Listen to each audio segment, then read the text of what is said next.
श्री गणेशाय नमः। बैसाख संकटी चतुर्थी व्रत कथा। प्राचीन काल में रतिदेव नामक प्रतापी राजा थे।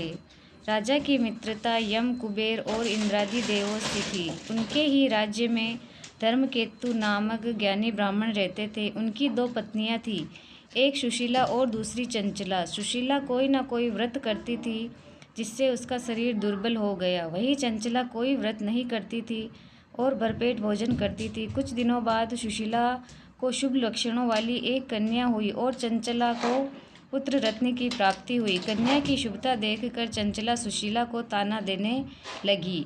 अरे सुशीला, तुमने इतने व्रत और उपवास किए हैं जिसकी वजह से तुम्हारा शरीर जर्जर हो गया है, फिर भी एक कृशकाय कन्या को जन्म दिया।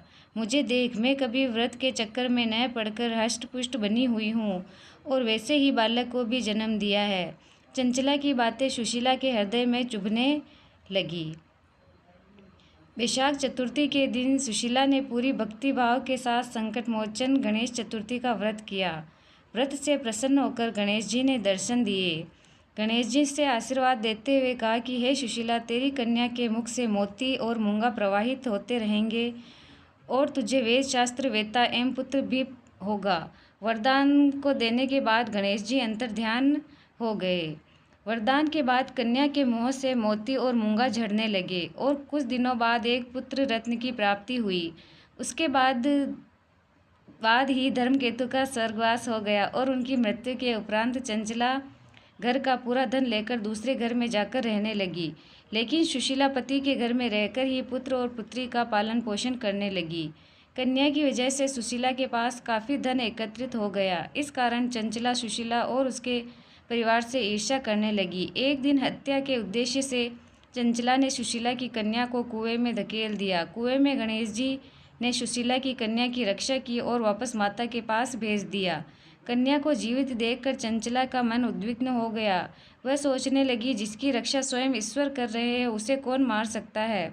इधर सुशीला अपनी पुत्री को पुनः प्राप्त कर प्रसन्न हो गई और गणेश जी को धन्यवाद कह प्रार्थना करने लगी। चंचला सुशीला की कन्या के चरणों में नतमस्तक हो गई और अपने किए की माफ़ी मांगने लगी। चंचला ने सुशीला से कहा कि सुशीला, तुम बहुत दयावान हो और दोनों कुलों का उद्धार करो। जिसकी रक्षा स्वयं भगवान करते हो उसका मनुष्य क्या बिगाड़ सकता है। इसके बाद चंचला ने भी वैशाख मास के कृष्ण पक्ष की चतुर्थी तिथि का व्रत किया। गणेश जी की कृपा से दोनों परिवारों के बीच सब सही हो गया।